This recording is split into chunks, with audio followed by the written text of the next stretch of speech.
Hola, muy buenos días, tardes, noches, depende de la hora que nos estén viendo. El día de hoy tenemos una súper invitada, y bueno, y Pepe, claro, no es cierto, no es cierto, Pepe. Tenemos una súper invitadaza que nos hizo el honor de estar aquí en la Espiral del Silencio. Tatiana Ortiz, como ustedes saben, nos representó muy dignamente, yo diría honrosamente, las Olimpiadas. Y bueno, nos hizo ganadores. Ahora sí que toda tu preparación, toda tu carrera, pero qué tal nos hiciste ganadores y todo el mundo decimos nos hiciste ganadores. Y realmente, pues bueno, queremos ver qué hay detrás de todo este esfuerzo, de la disciplina que tuviste que llegar, de los sacrificios que tuviste que hacer, mi querida Tatiana, para llegar a ser una persona de tanta disciplina. Y bueno, sin más preámbulos, te doy la bienvenida a la Espiral del Silencio podcast y a Pepe, obviamente, nuestro super invitadazo, eh, co-conductor de este programa. Y sin más tema, Pepe, si nos puedes ayudar con la semblanza de nuestra querida amiga Tatiana. Hola, muy buen día a todo el auditorio que siempre nos acompaña. Muchísimas gracias por acompañarnos el día de hoy. Tatiana Ortiz Galicia, una medallista olímpica de renombre a nivel nacional e internacional. Muchísimas gracias por acompañarnos. Estaré leyendo pues, un poco de la semblanza de lo mucho que ha hecho Tatiana. Ella es una profesionista con más de 20 años de experiencia en el ámbito deportivo, dedicada a impulsar y promover políticas públicas desde el gobierno y la sociedad civil que contribuyan en el desarrollo de una nación más sana física y mentalmente. Ella ha sido directora municipal de deporte, premio municipal de deporte en Tlalnepantla en el 2024. También fue asesora deportiva de varias organizaciones políticas y sociales. Fue sexta regidora, medallista olímpica en los Juegos Olímpicos de Beijing en China en el 2008.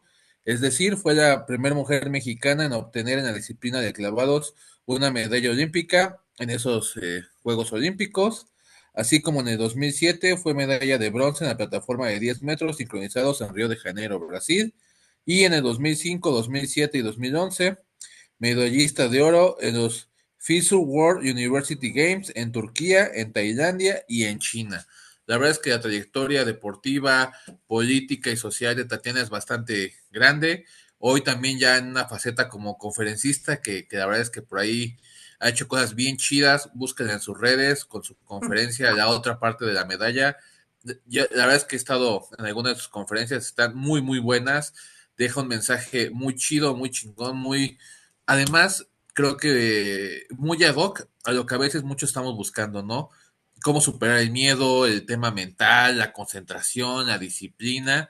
Y pues bueno, esto es un poco de lo mucho que ha hecho Tatiana Ortiz, que además pues, es madre y 20 cosas más, y yo no sé cómo le hace con su vida, pero ahí va echándole para todos lados. Entonces, pues bienvenida Tatiana Ortiz y dejo el micrófono con Liz para que inicie pues, podcast, el programa que pues, iniciamos con ese tema de entrevistas. La semana pasada tuvimos a Mario Alberto Sánchez, un gran coaching, y pues adelante, por favor, Liz. Muchas gracias, Pepe, Tatiana. Tatiana, cuéntanos. ¿Cómo empiezas en el mundo de los clavados? O sea, en un país donde desgraciadamente, y si me equivoco, corrígeme, pues no tenemos, bueno, en el tema de clavados sí, pues porque hemos tenido grandes participaciones, pero ¿cómo una mujer, a qué edad empiezas y por qué en el tema de los clavados? Pues para mí entrar en los clavados fue algo muy sencillo porque en mi familia siempre se practicó deporte. El deporte que veía en mi casa era el fútbol americano, pero siempre estábamos involucrados en alguna actividad deportiva. Tengo un hermano mayor con el que siempre me metían a aprender a nadar, a gimnasia, a jugar tochito, a hacer cualquier actividad. Entonces, una vez estábamos en el club al que asistíamos y yo iba pasando por la fosa de clavados y vi que los niños estaban aventando de un trampolín y estaban haciendo vueltas en el aire y caían al agua. Entonces, para mí eso fue impactante porque yo ya sabía nadar y en ese momento estaba haciendo gimnasia.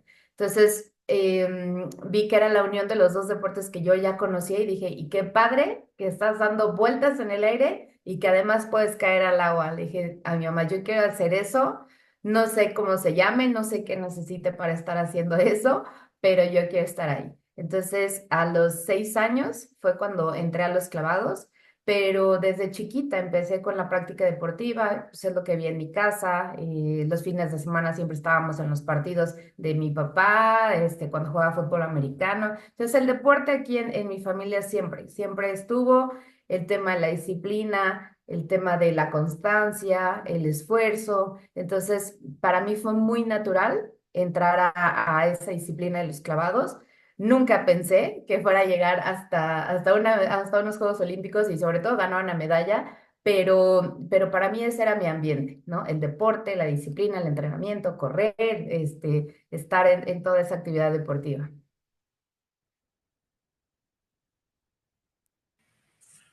Ok, la verdad es que entonces el tema pues, deportivo de cierta manera fue heredado, o sea, creo que al final los hábitos que uno ve en casa, pues de cierta manera se reproducen, ¿no? Digo, obviamente cada quien va agarrando su camino, pero pues como bien lo dice el refrán, lo que se hereda no se hurta, ¿no? Entonces, pues creo que ahí esa parte, eh, pues creo que es muy importante, ¿no? El tema que desde casa ir fomentando ese tipo de valores. Y bueno, creo que continuando un poco con el tema de la entrevista, preguntarte, porfa, Tatis, ¿cómo fue tu preparación para los Juegos Olímpicos de Beijing?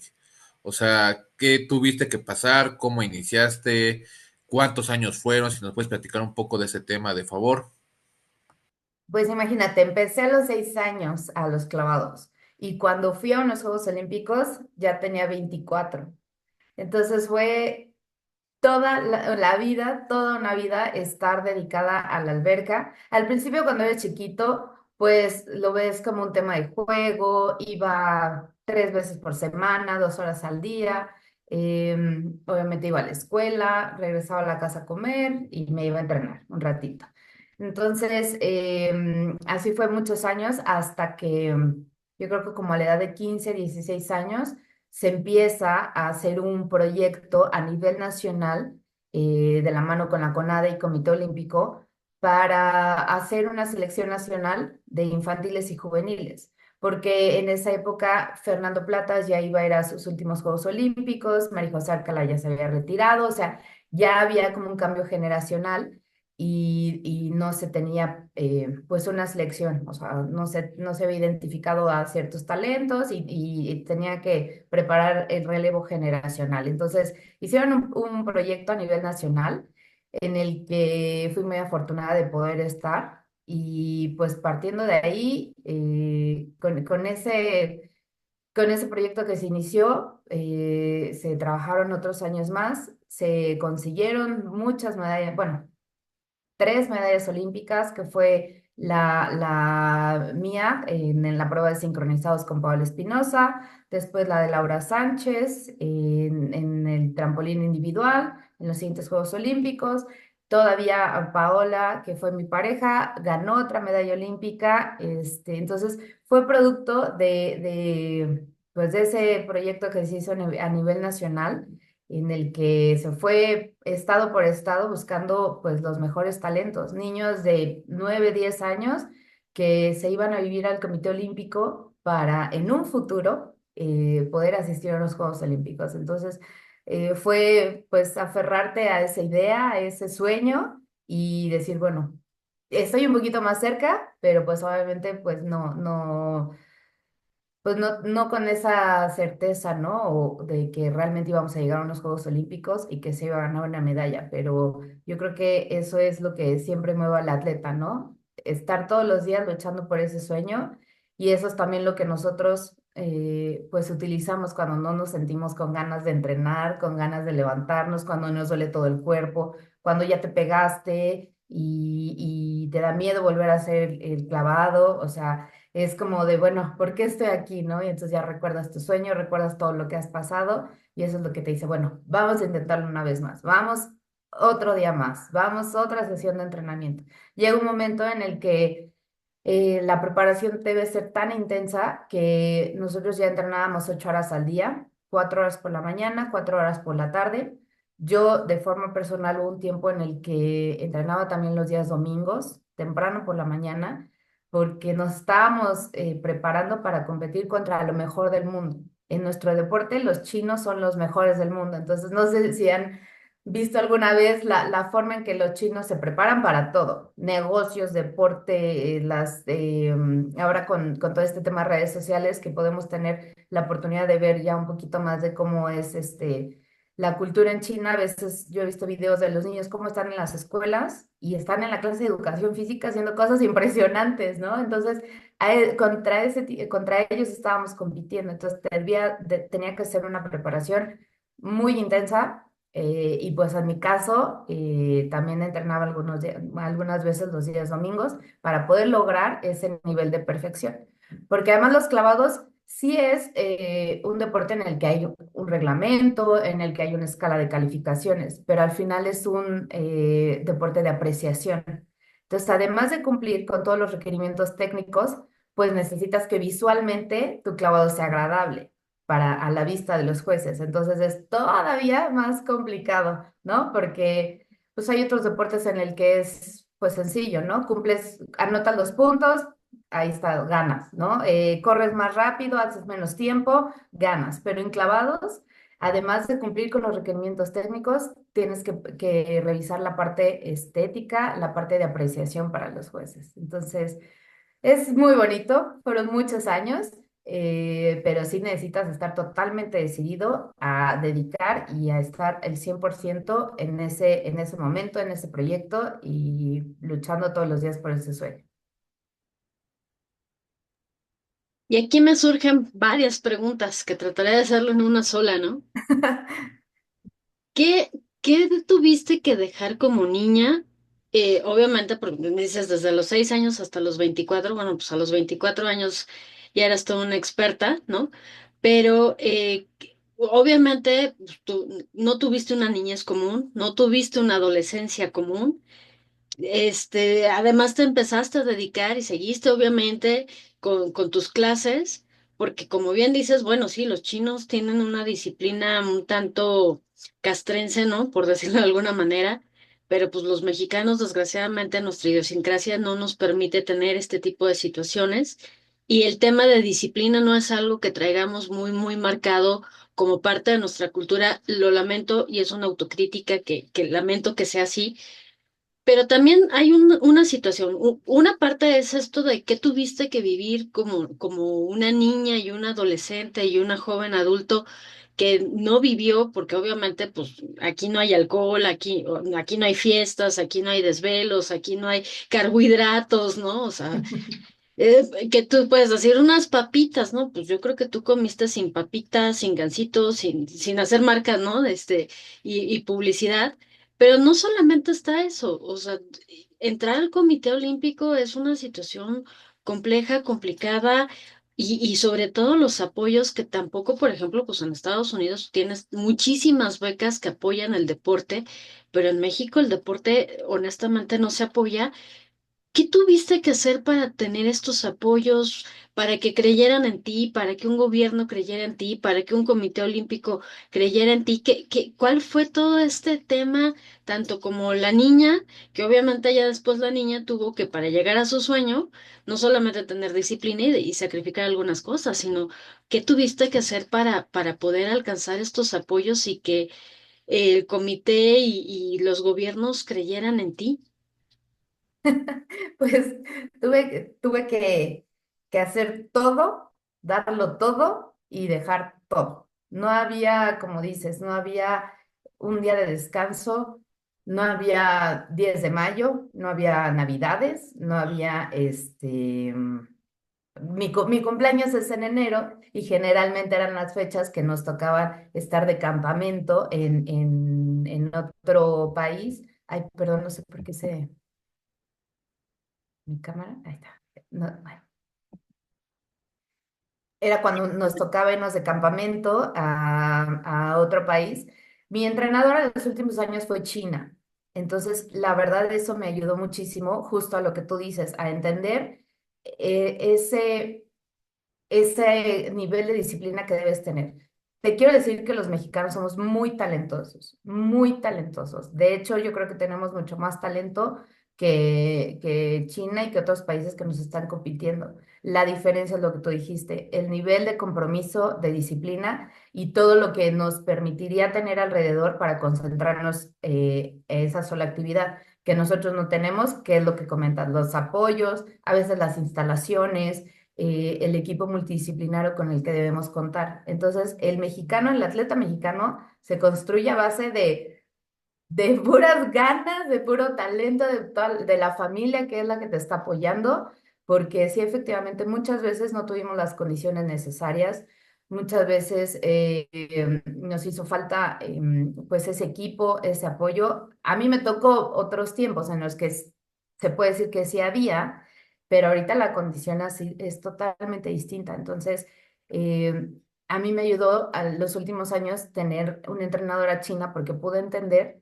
pues ese nivel de perfección que buscan, esa disciplina, esa mentalidad que ellos también tienen. Y creo que llegó en un buen momento porque toda mi carrera previa fue con entrenadores mexicanos, ¿no? Entonces el mexicano no sabe cómo le hace, pero siempre cumple, siempre lo logra, siempre está ahí. Pero ya al final, con esa madurez que me tocó llegar con la entrenadora china, fue como decir, ah, mira, o sea, todavía hay un poco más, todavía hay otro camino para poder hacerlo. Entonces estuvo muy padre el poder tener pues ese conocimiento de la Escuela Mexicana de Clavados y complementarlo con la parte china. Te digo, muchos años nos tocó ir de campamento allá, entonces me tocó ver instalaciones, me tocó ver a los niños de 4 años llegando en fila de forma ordenada a entrenar, que no platican, no nada de que nosotros llegábamos y uno deja las cosas por allá botada y la música y ponte la bocina y se empieza a hacer más fiesta y los niños, en serio, llegaban formados a entrenar y se iban formados, salían formados de la alberca. Entonces nosotros, pues a niños de 4 años dices, oye, ¿cómo logran esto? Cuerpos estéticamente, o sea, a los 6 años ya con los músculos definidos, en serio, un control de sus cuerpos que, o sea, de verdad yo sí me quedaba así impactada, ¿no? O sea, yo luego, pues me tocaba compartir el trampolín con ellos y pues yo los veía, ¿no? Temblando, siempre los veía con mucho frío porque las albercas eran como muy frías, temblando, pero se paraban al trampolín y ya los veías hasta cómo les cambiaba la mirada. Entonces, para mí fue muy, pues, sí, enriquecedor poder ver eso en mi etapa adulta, ¿no? Diciendo, híjole, me hubiera encantado aprender esto hace varios años, pero yo creo que eso fue también lo que me ayudó al final a poder conseguir esa medalla en Juegos Olímpicos, porque además nos tocó en China, ¿no? Entonces fue como muy representativo todo, ¿no? Nada más un comentario. Pero también la genética asiática, híjole, nosotros como latinos no nos ayuda mucho que digamos, ¿no? Porque sus cuerpos, por su alimentación y su ADN, pues son cuerpos muy delgados y como tú dices, cero grasa, ¿no? Cosa que nosotros desde chiquitos empezamos con la serie de carbohidratos, ¿no? Pero como tú dices, sí, sí, el tema de los cuerpos asiáticos, pues les ayudan mucho para este tipo de disciplinas, ¿no? Sí. Pero bueno, qué Ten- bueno que pudiste ten- tener esta experiencia. Tenemos una gastronomía muy rica, eso es lo que, lo que pasa. Pero fíjate que en clavados sí nos ayuda el cuerpo que tenemos por la estatura, por la masa muscular. A nosotros en este deporte específico sí nos ayuda. Obviamente sí ellos son un poco más estéticos porque tienen músculos más alargados y nosotros somos pues con más volumen, tenemos más masa muscular. Pero también es un muy buen cuerpo de un clavadista, ¿no? O sea, nosotros actualmente tenemos 16 medallas olímpicas. Somos el deporte en México que más medallas olímpicas tiene. Entonces, la verdad es que sí le peleamos a los chinos, sí le peleamos a cualquier país que me digas, sí estamos ahí. Entonces, por lo menos en clavados, estamos muy bien. Qué buen dato, gracias. Sí. Sí, y en ese mismo sentido, y como comentas, Tatiana, creo que fue algo muy simbólico el tema de ir a ganar una medalla china. porque es como vulgarmente decimos en México, les fueron a patear el pesebre, o sea, fueron Exacto. a su casa a ganarles. Que no es cosa sencilla ni pecata minuta, porque como digo, también comentas y también comentaba Liz, el tema de la preparación desde muy, muy niños, de esa situación, o sea, México no tenemos esa cultura, sin embargo, también algo que a lo mejor pudiera parecer en contra, pero que también es algo favorable, es también el cuerpo pues, de las y los mexicanos es propicio para ser clavados. Tanto es así que, bueno, es la disciplina olímpica que más medallas ha traído a México a nivel internacional y que muchas veces pues es desdeñado porque pues preferimos deportes como el fútbol y lo demás y por ejemplo mejor tenemos más en memoria las medallas olímpicas que ganó la selección mexicana olímpica de fútbol, ¿no? Cuando realmente, pues digo, si es un mérito, todas las medallas ganadas en cualquier deporte olímpico son un mérito, sin embargo, a veces nos quedamos con lo más mediático, que ese es el problema, o sea, qué triste que, por ejemplo, los Juegos Olímpicos, siendo la justa deportiva más completa, integral, o tal vez hasta importante del mundo, pues no sea la más vista del mundo, ¿no? O sea, todos sabemos que el deporte más visto del mundo pues, es el fútbol soccer, ¿no? La final de la Copa Mundial, pues es de lo más visto a nivel internacional, cuando bien pudieran ser los Juegos Olímpicos, ¿no? Y tristemente, pues esto no pasa, ¿no? Pues bajo ese tenor, creo que es muy meritorio el tema de la medalla que conseguiste, igual que, porque digo, insisto, o sea, fue ir a ganarle a los chinos a su casa, ¿no? Entonces, eso siempre lleva una estrellita de más. Y bueno, y continuando con el tema de las Nada más preguntas. permíteme, Pepe, sí les quiero platicar, cuando nosotras ganamos esa medalla, o sea, y con la entrenadora china en su país, o sea, sí fue todo un tema, o sea, sí nos dijo que la mandaron llamar a la embajada, o sea, que los mismos entrenadores de ahí le decían, oye, ¿cómo estás con los mexicanos y por qué estás ganando una medalla para México? Y ¿no? Digo, la verdad es que ahorita ya pues lo platicamos y nos reímos, pero sí nos dijo, oye, a mí sí o sea, sí me llamaron y me decían, oye, ¿por qué estás allá? ¿Por qué estás haciendo que estén ganando medallas? ¿Por qué ya estás, no? Pero la verdad mi entrenadora ya más mexicana que china. Y pues en estos últimos Juegos Olímpicos, uno de sus atletas, Osmar Olvera, ganó 2 medallas olímpicas en esos Juegos Olímpicos. Entonces, yo creo que bueno, ahorita han de haber dicho, no, ya. ¿Qué estás haciendo ya? Ella Tráiganlo lleva de regreso, ¿no? Por sí, favor. ya, regrésate. Sí, no, pero ella, pues sí vino a hacer un cambio. Digo, también los entrenadores mexicanos muy, muy, muy bien, pero eso yo creo que ayudó a que si el nivel de clavados en México era bueno, la competencia, o sea, el hecho de que ella gane más, siga ganando medallas para nuestro país, ayuda también a que los demás entrenadores mexicanos pues se preparen más, a que los niños en los diferentes estados en los que están, pues también pueda subir el nivel de competencia. O sea, la competencia nos ha ayudado a poder estar en esos niveles, ¿no? Entonces también es muy bueno tener personas de otros países que siguen aportando aquí a nuestro país, porque a los mexicanos nos ayuda a crecer, a que se sigan capacitando y a que la tradición en clavados en México siga creciendo. Entonces, pues qué bueno que hay competencia. Es que estás de acuerdo que yo creo que la aportación más grande que pudiera hacer ella es no quedarte en el ya merito, sino, a ver, con un poquito de disciplina y con un poco de cambia la mentalidad y el switch. No es que los mexicanos, o sea, lo acabas de decir hace rato con mucha certeza, los mexicanos somos muy talentosos.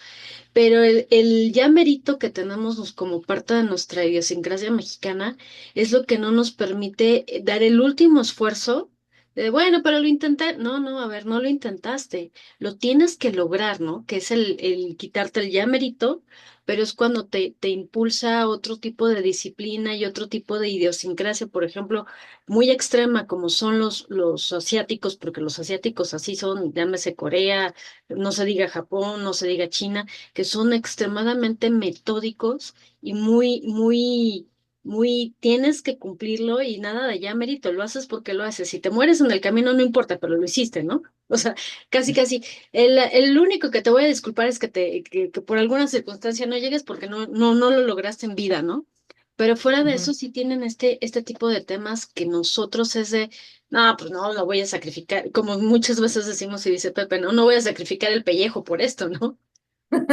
Sí, es que como lo dices, es todo un tema cultural. Allá te dan todas las condiciones para poder lograrlo. Entonces yo creo que los atletas hoy se sienten doblemente obligados a hacerlo porque desde chiquito les dieron comida, estudio, un lugar donde vivir, los mejores entrenadores, o sea, les dieron todo, todo para poder estar ahí. Entonces yo creo que eso también a ellos los hace estar más obligados. Cuando ganan una medalla olímpica les dan trabajo, obviamente pues premios, casas, o sea, todo. Entonces, eh, yo creo que, o sea, es como que dicen, bueno, pues tengo que cumplir porque me dieron todo, ¿no? No hay pretexto para fallar. Y la verdad es que aquí en México, como les decía, los atletas estamos hechos a base del esfuerzo de nuestras familias, que son las que nos apoyan en un inicio, la mamá que te lleva, el papá que te compra tu traje de baño, o sea, todo. Entonces,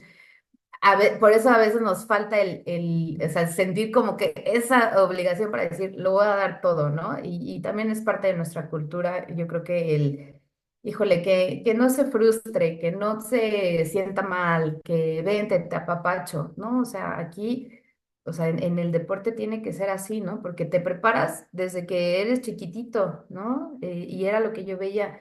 Muchos compañeros que empezaron conmigo que pues se van quedando en el camino, ¿no? Pero ya llevaban igual 20 años entrenando así como yo y dices, híjole, ocuparon toda su vida en esto y al final no llegaron y no ganaron una medalla. ¿Qué va a pasar?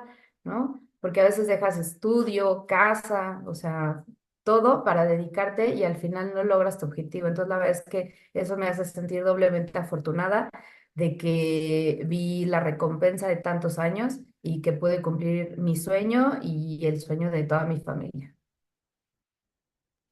Es que en ese mismo sentido creo que se vuelve un sueño colectivo, ¿no? De la gente que te ayuda, o sea, de tu familia, de tus amigos que dan todo para que tú cumplas tu sueño, ¿no? O sea, entonces creo que tu primer gran compromiso es con tu familia y contigo misma, ¿no? O sea, es como decir, lo tengo que hacer ya no solo por mí, sino por mi familia, porque vi que mi papá se sacrificaba el doble, porque vi que mi mamá me acompañaba a los entrenamientos sin comer, sin aguantarse ahí 3, 4 horas sentada, esperando a que saliera Tatiana, o sea, si es una friega que a lo mejor espero que nuestros espectadores lo entiendan, o sea, en serio, cuando un atleta en verdad se compromete, es un año de sacrificio, por eso a veces a mí me da mucho coraje cuando luego dicen, competimos y no ganamos nada. Oye, cabrón, pues tú no te paraste a las 6 de la mañana, no dejaste de comer carbohidratos, no dejaste de hacer esto, no, tal, fiestas, y todavía te indignas porque no ganaron una medalla. Oye, pues no sé en qué momento aportaste, ¿no? Oye, para O empezar, sea, digo, párate en si es un como, o sea, súbete no, y párate en un trampolín de 10 metros y después hablamos, ¿no? No, no, no te avientes, no nada. Nada más súbete en un trampolín de 10 metros y vamos a ver si lo logras, ¿no? Que es lo que, como bien dices, a veces te da coraje de cuando ganas, ganamos, ¿no? Y cuando perdió, ¿no? Perdimos, sí. Ahorita me acordé de una anécdota. Cuando estaba chiquita había un clavado que me daba, bueno, toda la vida hubo clavados que me dieron miedo, ¿no? Pero de chiquita no tenía tantas herramientas. Entonces me acuerdo que esa vez era un clavado de 2 vueltas al frente, de trampolín de 1 metro. Y pues me dijo mi entrenadora, pues vas, hazlo. Y entonces me acuerdo que me quedé parada en el trampolín. En ese momento entrenaba en Ciudad Universitaria. Yo siempre viví en el norte, por el rumbo de Cuitláhuac, por el metro Cuitláhuac. Entonces, irme hasta Ciudad Universitaria, entonces, bueno, ya habíamos llegado al entrenamiento y todo, me tocó ese clavado. Y me acuerdo que me quedé parada en el trampolín así en pausa, congelada, sin poderme mover, ni para atrás ni para adelante, ¿no? Y ya estaba allí temblando y no me podía tirar y no me podía tirar. Y entonces la entrenadora fue y le habló a mi mamá, o sea, bajó a mi mamá de las gradas, la puso ahí al lado y le dijo, ve, me dice, para que tu mamá vea que no estás haciendo las cosas. O sea, y que no te quieres aventar, y que te da miedo, y que no sé qué. Y no, pues, o sea, menos me podía tirar, o sea, pero era un miedo que de plano me dejaba, ahí parada en el trampolín y ya llegaba y te decía, ya bájate, porque estás parando el entrenamiento, porque obviamente pues hay más personas que usan el trampolín. Entonces pues yo ahí ya 10 minutos parada me decía, bájate, estás parando el entrenamiento. Y mi pobre mamá ahí viendo, ¿no? Después de las horas que se aventó manejando, de estar ahí sentada en la grada y todavía tener que ver a su hija, ¿no? ¿Cómo no se quería aventar? Yo sí dije, ay, no, de verdad que los papás hacen un esfuerzo extraordinario, ¿no? Pero sí. Al final sí me aventé, caí de cara y me salió sangre de la nariz. Pero bueno, sí estuvo complicado. Pues es que en ese mismo sentido y retomando tu anécdota, creo que, o sea, y vuelvo a lo mismo, ¿no? O sea, uno no sabe todo lo que atraviesan desde enfrentar el miedo, o sea, yo, por ejemplo, yo soy bien temeroso de las alturas, a mí subirme a una plataforma de 10 metros no me subes, ¿no? Entonces, o sea, no, o sea, desde enfrentarse, o sea, desde ver la fosa de clavados a 10 metros de altura, la gente a veces no lo dimensiona, pero en perspectiva, pues es como subirte a una casa de 3 pisos y ver hacia abajo, o sea, digo, más o menos en tamaño, ¿no? Entonces, para que la audiencia entienda el nivel que te avientas, o sea, y que tienes que ir haciendo piruetas, y que aparte sea estilizado, y en tu caso que además fue sincronizado, que empate con tu pareja al mismo tiempo, las mismas piruetas, la misma, o sea, toda esa situación que a veces, digo, porque cuando uno lo ve no sé, en la tele o una hora en la celular, ¿no? Los videos, y aparte son 8 o 3 segundos, 4 o 5, nada más y clavado. Pero para llegar a ese momento, pues son muchos años de entrenamiento y de muchas Sí. cuestiones que a veces uno desvaloriza porque no lo comprende o no lo dimensiona.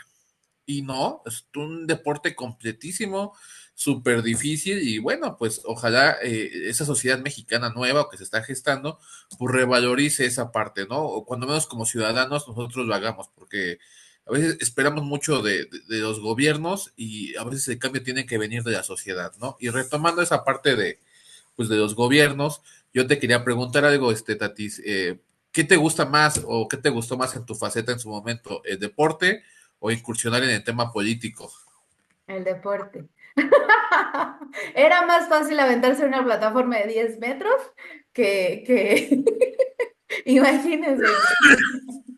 Imagínense qué difícil. Ahorita que nada más les quiero platicar de los miedos para que la gente pueda, pues un poquito entender cómo es mi deporte, porque además de que es muy rápido, como dices, el clavado dura 3 segundos en el aire, pero además es peligroso porque nos aventamos de un trampolín, que es un material elástico, o de una plataforma que es pues una superficie que no se mueve, que es de concreto. Entonces, cualquier distracción, cualquier ruido, cualquier, inclusive flash, te puede distraer y te puedes pegar no nada más con el agua, sino también con el trampolín o con la plataforma.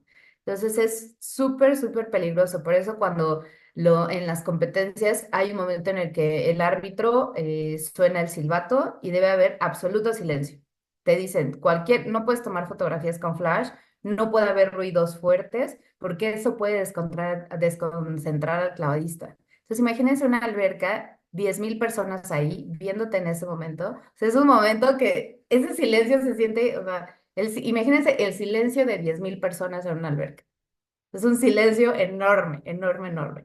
Y uno de los miedos más grandes no es la primera vez que te avientas, porque pues al final es algo que no conoces, no sabes qué va a pasar, no sabes qué vas a sentir, ¿no? O sea, ese no es el verdadero miedo. El verdadero miedo es cuando ya te aventaste y te pegaste y tienes que volver a hacerlo.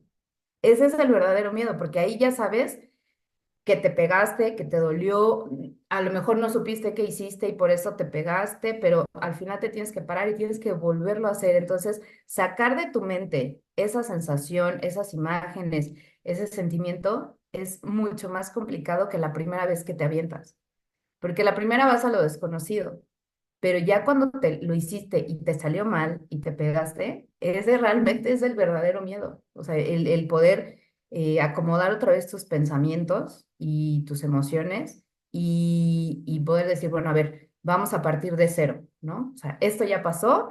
Yo creo que pudiera ser parecido cuando ibas manejando y chocaste y tienes que volver a manejar. Es como el volver a afrontar o enfrentar esa misma situación en el que pues pasaste un riesgo y tuviste un accidente. Entonces, para mí ese es el miedo más difícil, no el de la primera vez, sino el que viene cuando ya te pegaste y las cosas no salieron como querías. Pero además que tiene que ser algo inmediato, cuando menos cuando chocas puedes decir, bueno, me voy y no toco el coche y demás, pero yo creo que aquí no tienes opción porque es de, bueno, sí, te Ujú. pegaste, tienes la capacidad, vámonos, ¿no? O sea, vuélvete a subir. ¿Cómo? Sí, vuélvete a subir, o sea, es casi inmediato el enfrentarte nuevamente cuando a lo mejor quizás todavía te duele el golpe, ¿no?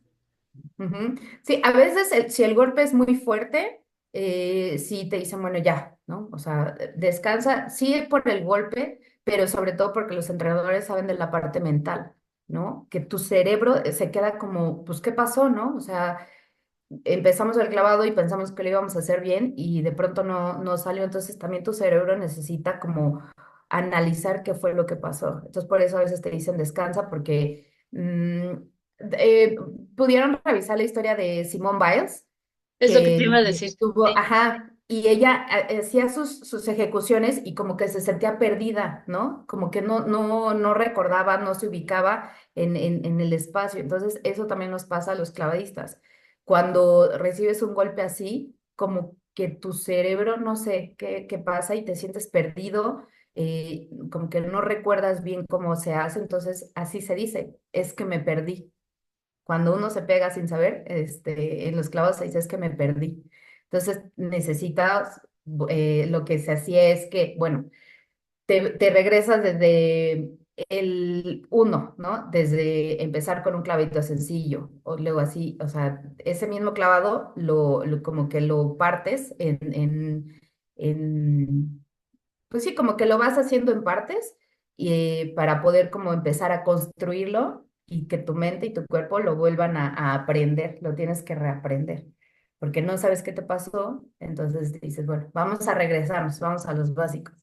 Entonces sí esa parte está bien difícil. A mí la verdad es que me pasó pocas veces. Hay atletas que tienen distintas habilidades y la verdad es que yo tenía mucha habilidad para en el aire, si me iba a pegar pues como que algo hacía y pum, caía bien, ¿no? Entonces decía, bueno, pero hay clavadistas en los que se ve y que se pegan y no pueden hacer nada, ¿no? Nada, se quedan así planitos. Entonces, pues cada quien con sus habilidades, a mí me tocó poco, pero sí es complicado el reaprender, el ir parte por parte, como un niño chiquito, o sea, te vuelven a enseñar desde el A, B, C, o sea, así. Esa parte ese miedo está bueno. Pero te voy a poner, ahora sí que te voy a despertar otro miedo, ¿no? No, ya no. Sí, hablando de, ¿no? Que también yo creo que influye, ¿no? O sea, digo, ok, hoy por hoy, y creo que nos tocó vivir ya en una sociedad un poco más abierta, digo, a ti, a mí y a Pepe, y aún así con muchas limitantes en la cuestión de por qué eres mujer. Pero o sea, obviamente por eso te decía, te voy a despertar otro miedo, ¿no?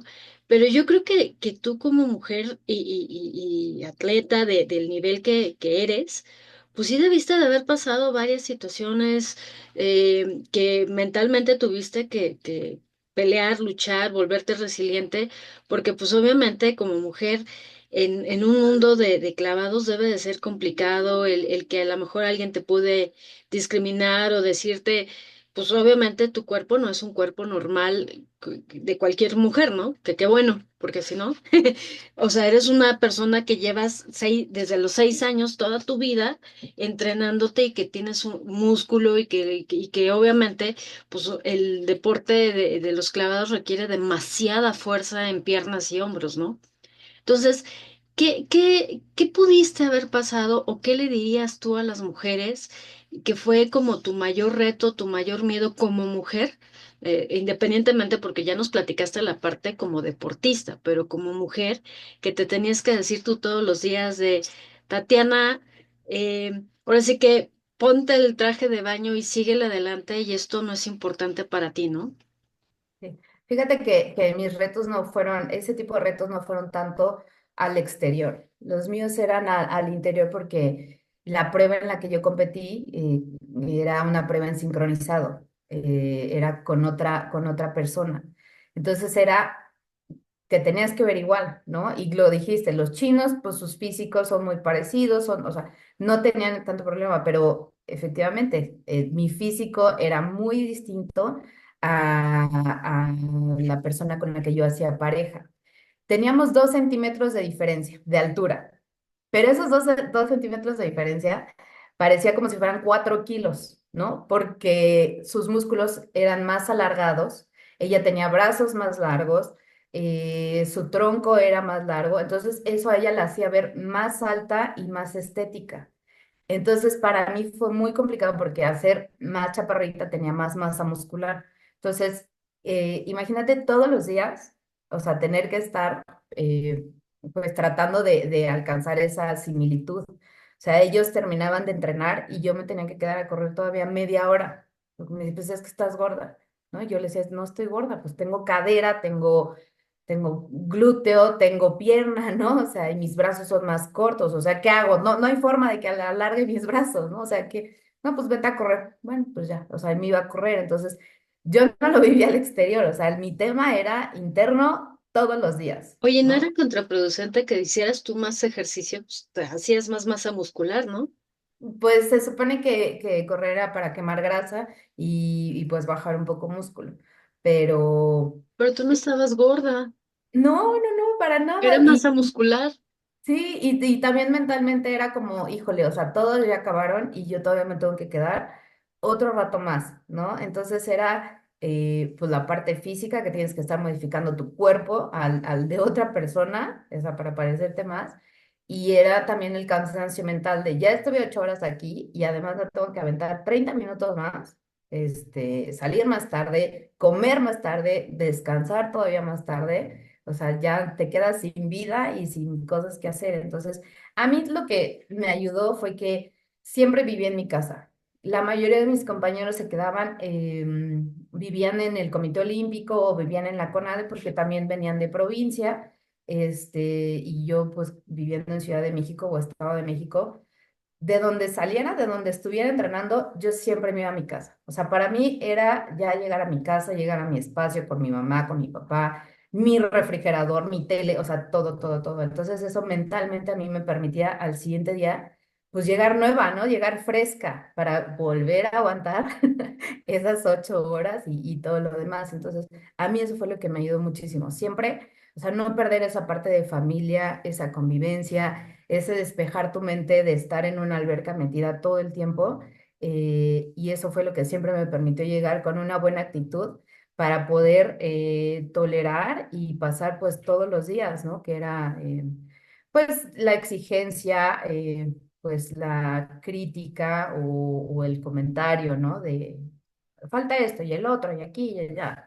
Entonces, eso fue como que a mí la clave para poder aguantar tantos años, tanto tiempo y tanto, pues, exigencia que se necesitaba ya para estar pensando en unos Juegos Olímpicos. Sí, porque tu espejo no eras tú misma, era tu compañera, ¿no? Sí, ujú. Oye, ¿y Imagínate, por yo qué no? tenía 24 años, pesaba como 52 kilos, masa muscular, índice de masa muscular, yo creo que del 10, o sea, es nada, o sea, la verdad es que éramos puro músculo, pero esos 2 centímetros de altura hacían toda la diferencia. Oye, Entonces, y creo que no te hemos preguntado, ¿por qué sincronizado? ¿Por qué clavados sincronizados? O sea, ¿quién elige ah, parte?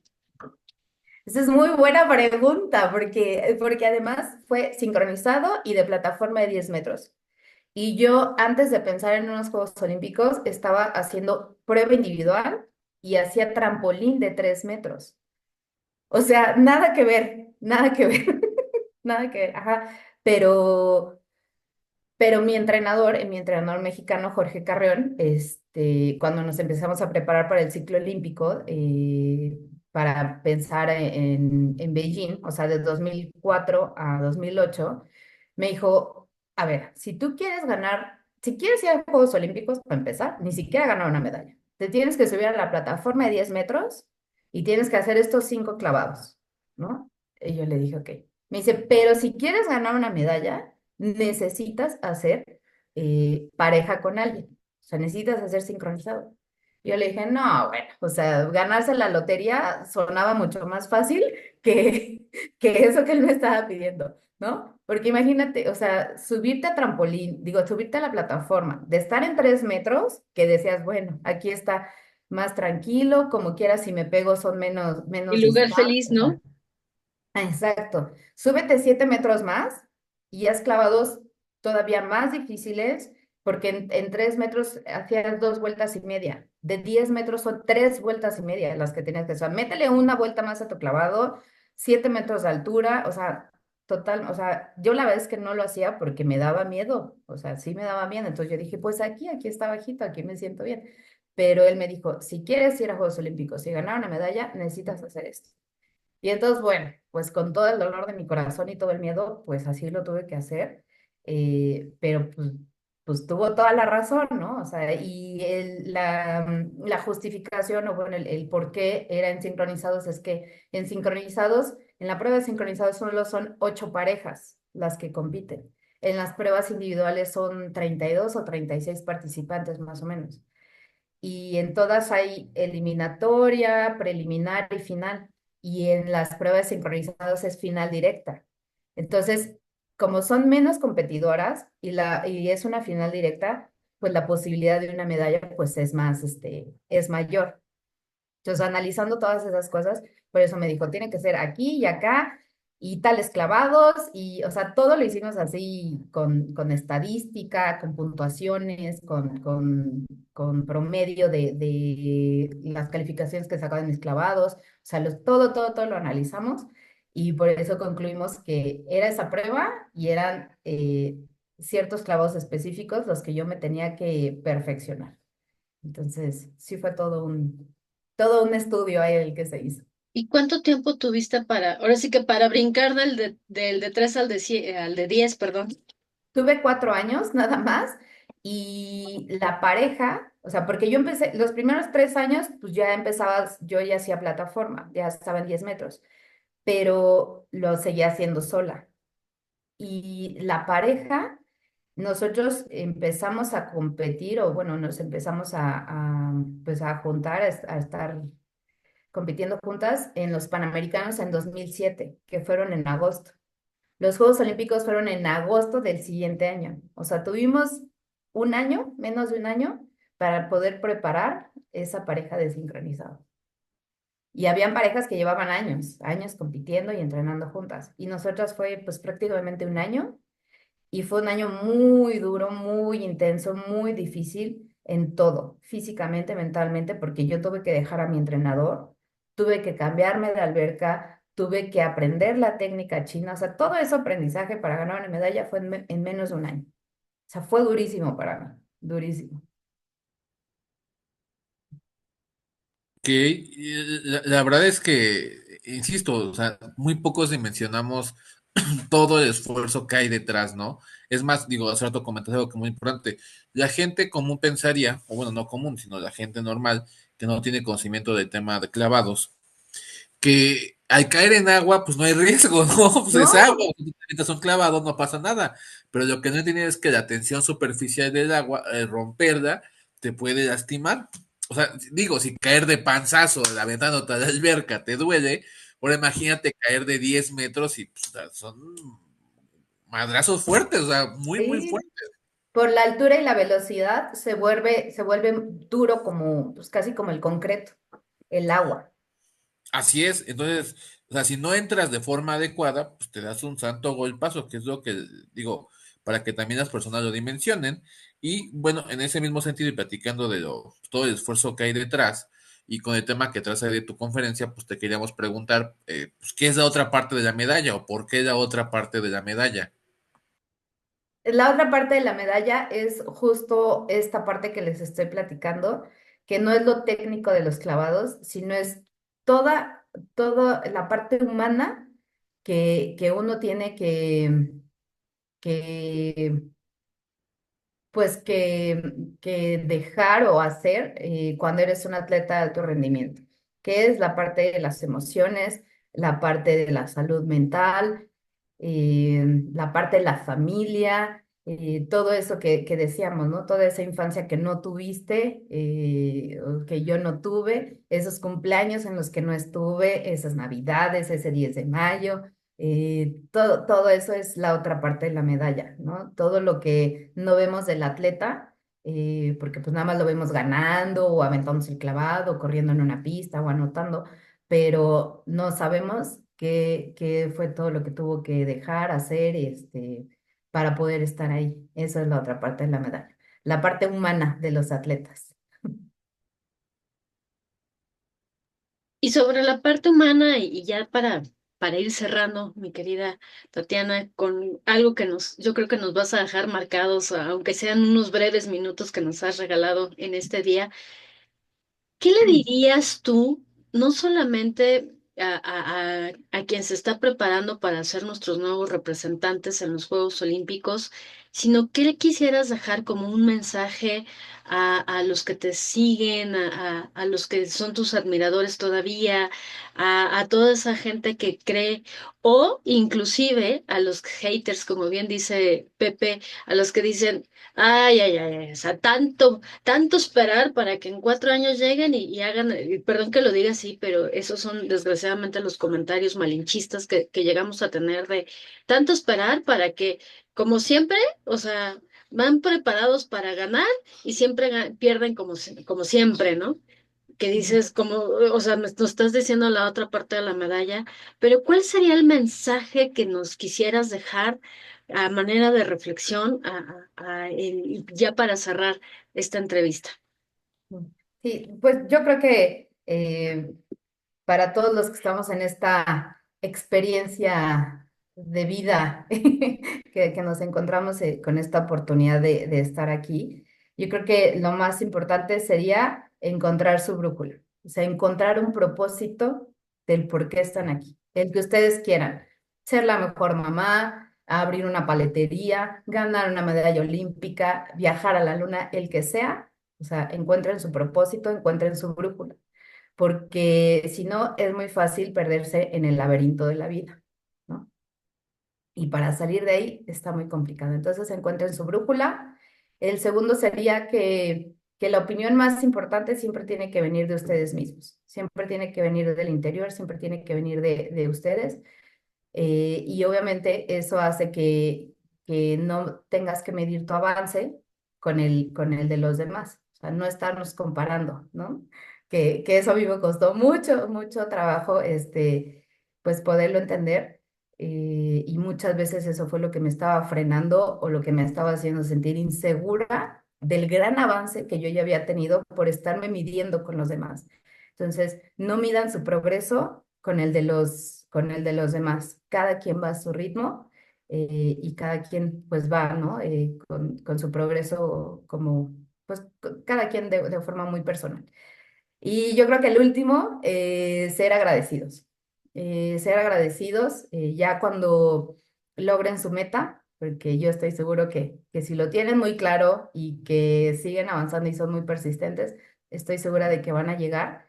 Sean agradecidos pues, obviamente con las personas que los acompañaron en ese proceso, que realmente los estuvieron apoyando, con Dios o con la fe que cada quien tenga, y por supuesto con uno mismo por haberse dedicado y por haber pues dado todo, ¿no? Y estar muy comprometido con ese sueño.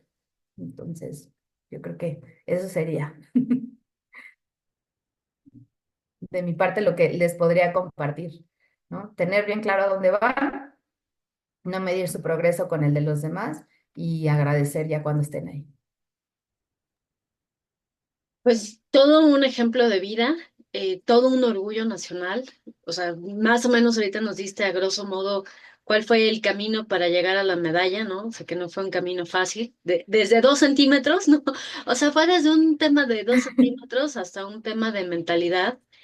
Te quiero agradecer, te admiro mucho, te respeto mucho, ¿no? Y como mujer Muchas más, gracias. ¿no?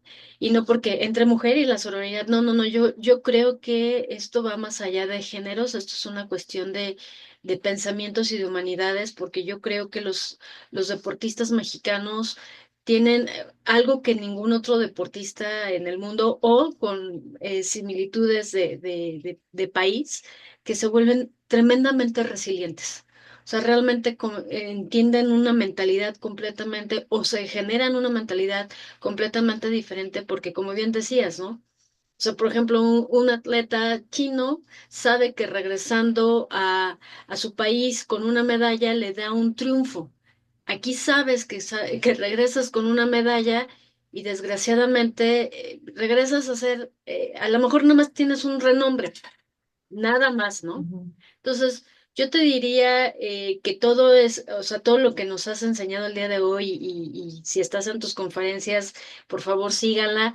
Es una gran lección de vida de mexicanos realmente exitosos, mexicanos, como dice el dicho, que la rompen, porque la realidad es que estamos, necesitamos más mexicanos como tú, que unan a los mexicanos, que nos enseñen el arte de cómo ser talentosos, en creer en uno mismo, en no rendirse, en ser resilientes. Y la verdad, nos has engalanado nos has engalanado mucho como país, pero hoy nos engalanaste mucho en este programa. Pepe, ya vi que ya regresaste de tus falla técnica. No sé si quieras también dar un último mensaje antes de cerrar. Perdón, es que ya saben, en internet cuando más lo necesitas es cuando más te falla. Pues agradecerle mucho a Tatiana que aceptara la invitación de estar con nosotros en la Espiral de Silencio. Como bien comenta Liz, creo que es una gran mexicana, una gran persona. La verdad es que tengo el gusto de conocerle personalmente y creo que su historia de vida es muy importante. O sea, hoy, y los consejos que da también en las conferencias ayudan mucho porque al final a veces son temas que uno da por hecho, pero el que alguien te diga qué hacer y cómo hacerlo, te da esa brújula que a veces no tenemos, ¿no? Y que bien comentó Tatiana, a veces lo más importante es tener tu brújula, saber dónde está tu norte y hacia dónde vas, o sea, y disciplinarte. Yo creo que se dice muy fácil, pero en la praxis es totalmente difícil. Entonces, pues muchas gracias, Tati, por estar aquí. Eres súper bienvenida cuando quieras de nuevo y pues sería todo de mi parte. No, muchas gracias a ustedes por el espacio, por esta oportunidad que me dan de compartir mi historia y pues que esto sea, que llegue a la mayor cantidad de personas. Gracias a los que nos escuchan por abrir su corazón, su mente y pues ojalá que esta plática que tuvimos el día de hoy se les quede ahí algo y podamos empezar a hacer la diferencia, ¿no? Y podamos pues ir haciendo ese cambio en nosotros y en la sociedad que, pues, que queremos. Muchas gracias a ustedes por invitarme y mucho éxito con su programa, con la espiral del silencio. Muchísimas gracias. Pues sin más, nos despedimos de todos ustedes. Muchas gracias, Tati. Muchas gracias, Pepe. Y buenos días, buenas tardes, buenas noches en el momento que nos estén viendo. Denle like. Esta es una gran entrevista. Si les gustó, por favor, déjenos sus comentarios que se los estaremos haciendo llegar también a Tatiana para que a través de sus redes sociales ella los pueda responder y también en esta red social. Y pues muchísimas gracias y seguimos en comunicación. Denos like y síganos. Buenas tardes, noches y demás. Bye.